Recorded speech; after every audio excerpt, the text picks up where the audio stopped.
कश्मीर के शोपियां जिले में बर्फ से ढकी पहाड़ियों के बीच जंगल के किनारे बना एक लकड़ी का छोटा सा घर पूरी तरह खामोशी में डूबा हुआ था। बाहर बर्फीली हवा चल रही थी। बाहर मिट्टी के चूल्हे पर कहवा बन रहा था। उसी चूल्हे के पास एक जवान लड़का खड़ा था जिसके कंधे पर AK-47 लटकी हुई थी। लंबी दाढ़ी, कंधों तक आते बाल और बिल्कुल शांत चेहरा। उसका नाम था इफ्तिखार भट्ट। घर के अंदर चारपाई पर 2 आदमी बैठे थे। ये कोई आम लोग नहीं थे, बल्कि साउथ कश्मीर में आतंक का सबसे बड़ा नाम बन चुके हिजबुल मुजाहिदीन के 2 खूंखार कमांडर थे, अबू तुरारा और अबू सब्जार। दोनों आपस में धीमी आवाज में बात कर रहे थे, लेकिन उनकी नजर बार बार इफ्तिखार भट्ट की तरफ जा रही थी। इफ्तिखार की असामान्य शांति उन्हें बेचैन कर रही थी। सिर्फ 2 हफ्ते पहले ही इफ्तिखार उनके पास आया था और उसने बताया था कि 3 साल पहले इंडियन आर्मी ने उसके बड़े भाई को एक एनकाउंटर में मार दिया था। तभी से वो बदले की आग में जल रहा था और भारतीय सेना से बदला लेना चाहता था। इफ्तिखार ने आर्मी के काफिले पर हमले का इतना सटीक प्लान उनके सामने रखा था कि दोनों कमांडर पहली नजर में ही प्रभावित हो गए थे। चेकपोस्ट की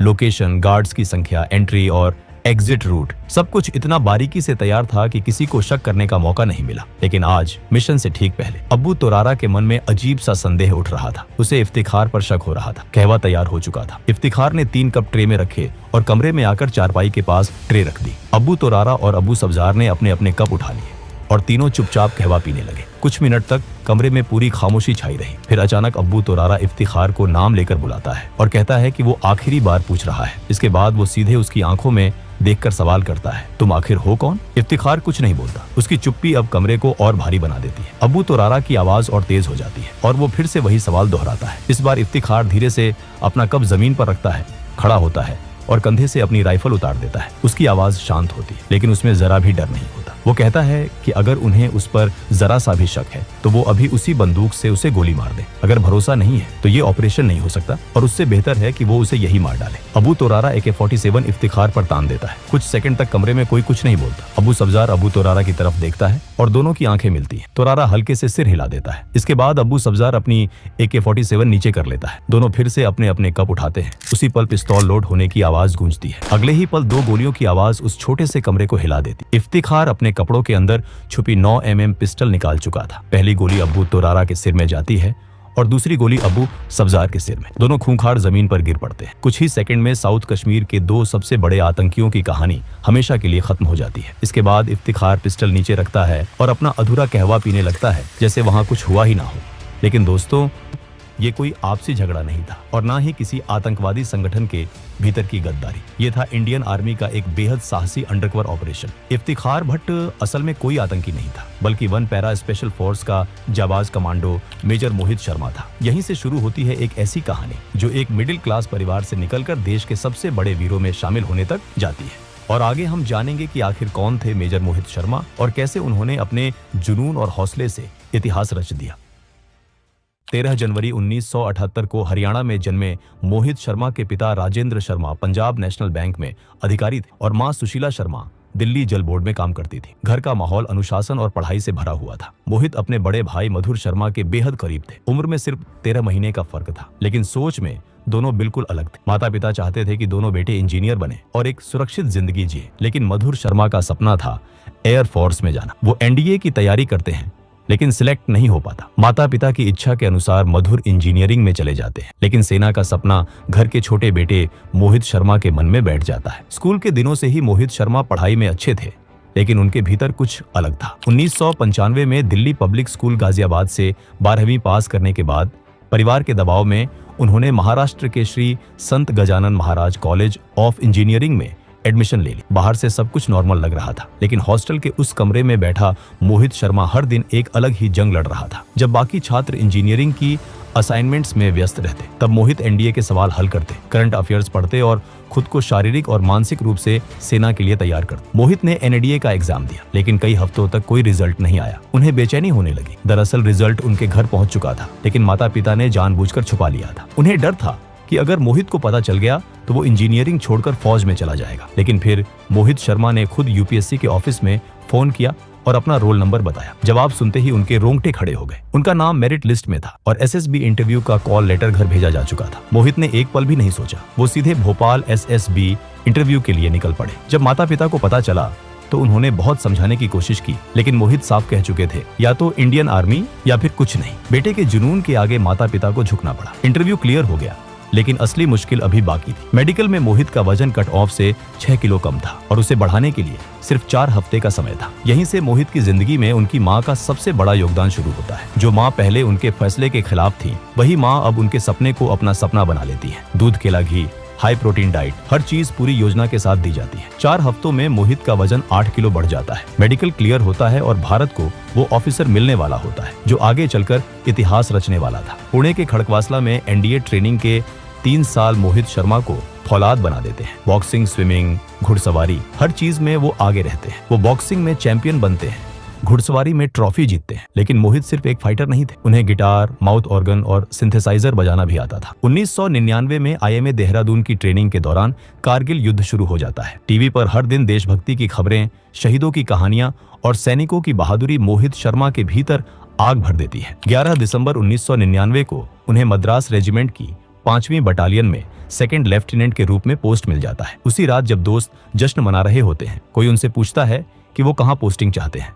मोहित बिना सोचे जवाब देते हैं, वहां जहां असली लड़ाई हो, जहां आतंकियों से आमना सामना हो। 2000 में उनकी पोस्टिंग जम्मू कश्मीर के पुंछ राजौरी सेक्टर में 38 राष्ट्रीय राइफल्स के साथ होती है। यहीं पहली बार उन्हें पैरा एसएफ के कमांडोज के साथ काम करने का मौका मिलता है। उनकी बहादुरी, उनका जज्बा और उनका तरीका मोहित को अंदर तक हिला गया। तभी उन्होंने ठान लिया कि एक दिन वो भी पैरा एसएफ का हिस्सा बनेंगे। काउंटर इंसर्जेंसी ऑपरेशन के दौरान मोहित शर्मा ने जिस साहस और समझदारी के साथ काम किया, उसने उनके सीनियर अधिकारियों को भी प्रभावित कर दिया। उनकी बहादुरी और नेतृत्व क्षमता के लिए साल 2002 में उन्हें chief of army staff commendation medal से सम्मानित किया गया। जून 2003 में उन्होंने पैरा फोर्सेस के बेहद कठिन और थकाने वाले सिलेक्शन प्रोसेस को सफलतापूर्वक पार कर लिया और 1 पैरा स्पेशल फोर्सेस का हिस्सा बन गए। उनके बेहतरीन प्रदर्शन को देखते हुए दिसंबर 2003 में उन्हें कैप्टन के पद पर प्रमोट कर दिया गया। इसी समय कश्मीर घाटी में हालात तेजी से बिगड़ रहे थे। आतंकवाद एक भयानक रूप ले चुका था। हिजबुल मुजाहिदीन जैसे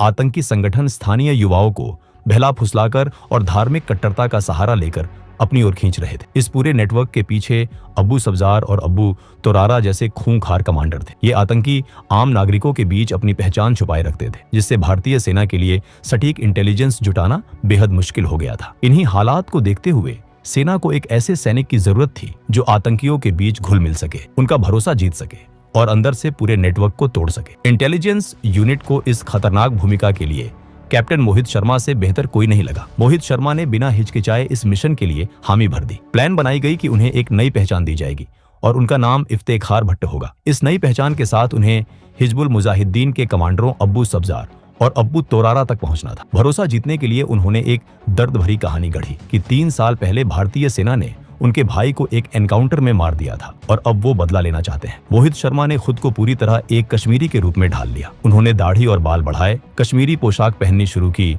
डोगरी और उर्दू सीखी, कुरान की आयतें याद की और नियमित रूप से मस्जिद जाने लगे। इफ्तेखार भट्ट बनकर वो कश्मीर की गलियों में घूमते, स्थानीय लोगों से बातचीत करते और अपने भाई की मौत का दर्द शेयर करते। करीब 2 महीने तक वो शोपियां और आसपास के गांवों में एक आम कश्मीरी की तरह रहे। धीरे धीरे वो हिजबुल के लोगों की नजर में आ गए। उन्हें लगा कि इफ्तेखार के अंदर भारतीय सेना के लिए जो नफरत है वो उनके मकसद के लिए बेहद उपयोगी हो सकती है। आखिरकार मार्च 2004 में इफ्तेखार भट्ट उर्फ कैप्टन मोहित शर्मा की मुलाकात अब्बू सब्जार और अब्बू तोरारा से करवाई गई। उन्होंने वही कहानी दोहराई और एक आर्मी चेक पोस्ट पर हमले का प्लान दिखाई, जिसमें पेट्रोल मूवमेंट और गुप्त पहाड़ी रास्तों के नक्शे भी शामिल थे। उनकी तैयारी और आत्मविश्वास ने आतंकियों को पूरी तरह यकीन दिला दिया। उन्हें लगा कि ये लड़का उनके लिए एक बड़ा हथियार बन सकता है। वो दोनों आतंकी मोहित शर्मा को अपने सबसे सुरक्षित ठिकाने पर ले जाते हैं। ये वही जगह थी जहां से बैठकर वो भारत के खिलाफ बड़ी साजिशें रचते थे। अगले 2 हफ्तों तक मोहित शर्मा उन्हीं आतंकियों के साथ रहते हैं। इस दौरान आतंकी उन्हें ट्रेनिंग देते हैं, हथियारों के इस्तेमाल के तरीके समझाते हैं और अपने मूवमेंट,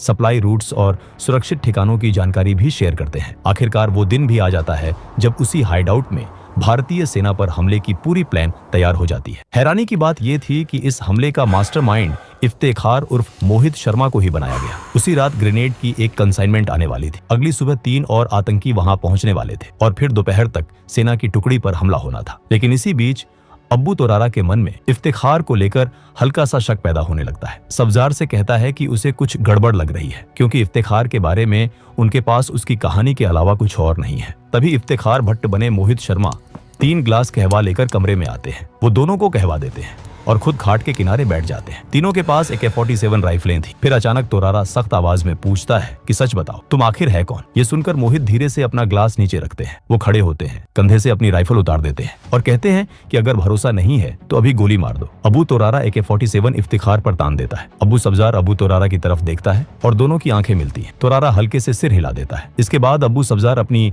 AK-47 नीचे कर लेता है, लेकिन मोहित समझ चुके थे कि अब एक पल की भी देरी जानलेवा हो सकती है। उसी क्षण वो अपने कपड़ों के अंदर छिपी 9mm पिस्तौल निकालते हैं और पलक झपकते ही दोनों आतंकियों को सिर में गोली मार देते हैं। इसके बाद मोहित शर्मा बैठ जाते हैं और बचा हुआ कहवा ऐसे पीते हैं जैसे वहां कुछ हुआ ही ना हो। जिस मिशन के लिए उन्होंने महीनों मेहनत की थी वो सफल हो चुका था। उन्होंने न सिर्फ हिजबुल मुजाहिदीन के 2 सबसे बड़े कमांडरों को खत्म किया था, बल्कि उनकी अहम जानकारियां भी भारतीय सेना तक पहुंचा दी थी, जिससे संगठन की कमर टूट गई। अगली सुबह इफ्तिखार भट्ट फिर से मेजर मोहित शर्मा बन चुके थे। वो बेस कैंप लौटते हैं। 2004 में इसी अद्भुत साहस के लिए उन्हें सेना मेडल से सम्मानित किया गया। नवंबर 2004 में उनकी शादी ऋषिमा शर्मा से हुई। दिसंबर 2005 में उन्हें मेजर के पद पर प्रमोट किया गया और अक्टूबर 2008 में हालात बिगड़ने पर उन्हें फिर कश्मीर बुला लिया गया, जहां अगले कई महीनों तक वो बर्फीले पहाड़ों में आतंकियों की तलाश में जुटे रहे। 20 मार्च 2009 की शाम कुपवाड़ा में अपने बेस पर मौजूद मेजर मोहित शर्मा अपनी टीम के साथ अगले ऑपरेशन की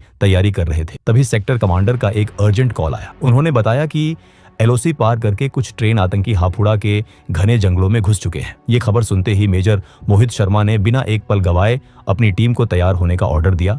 अगली सुबह 21 मार्च को टीम उन जंगलों में दाखिल हुई। ये सिर्फ जंगल नहीं थे, बल्कि आतंकियों का गढ़। चारों तरफ बर्फ से ढके रास्ते, घनी झाड़ियां और बर्फीली हवाएं, हर कदम पर खतरा था। मेजर मोहित ने टीम को 3 टुकड़ियों में बांटा और बर्फ पर बने पैरों के निशानों का पीछा शुरू किया। कुछ ही दूरी पर पहुंचते ही आतंकियों ने अचानक फायरिंग शुरू कर दी। वो पहले से घात लगाए बैठे थे और जंगल से 3 दिशाओं से हमला कर रहे थे। उनके पास AK-47 राइफलें थीं और इलाके के सटीक नक्शे भी। स्थिति भांपते ही मेजर मोहित ने साथियों को कवर लेने और पीछे हटने का ऑर्डर दिया। जब एक हवलदार ने उनसे खुद कवर में आने को कहा तो मोहित ने साफ कहा, पहले तुम जाओ, मैं बाद में आऊंगा। मोहित खुले में रहकर आतंकियों पर फायरिंग करते रहे ताकि उनकी टीम सुरक्षित पोजीशन ले सके। इसी दौरान एक गोली उनके हाथ में लगी। उन्होंने तुरंत कपड़े से घाव बांधा और फिर से फायरिंग शुरू कर दी।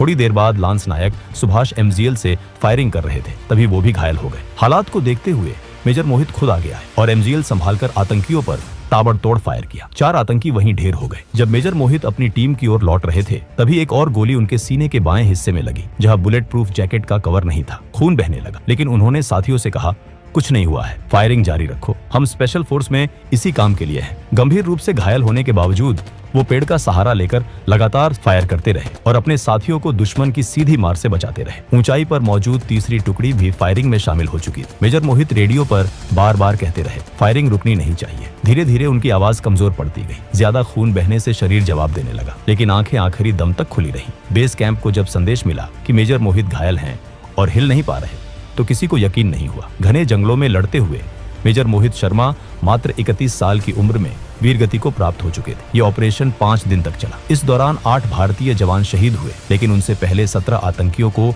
मार गिराया गया। मेजर मोहित शर्मा आज हमारे बीच नहीं है, लेकिन उनकी कहानी हर जवान के भीतर जोश भरती है। उनके अद्भुत साहस और बलिदान के लिए उन्हें मरणोपरांत देश का सर्वोच्च वीरता पुरस्कार अशोक चक्र से सम्मानित किया गया। गाजियाबाद में उनके नाम पर मेट्रो स्टेशन, सड़क और भव्य प्रतिमा आज भी ये याद दिलाती है कि हम चैन की नींद इसलिए सो पाते हैं क्योंकि मेजर मोहित शर्मा जैसे वीर अपनी पूरी जिंदगी देश पर न्योछावर कर देते हैं।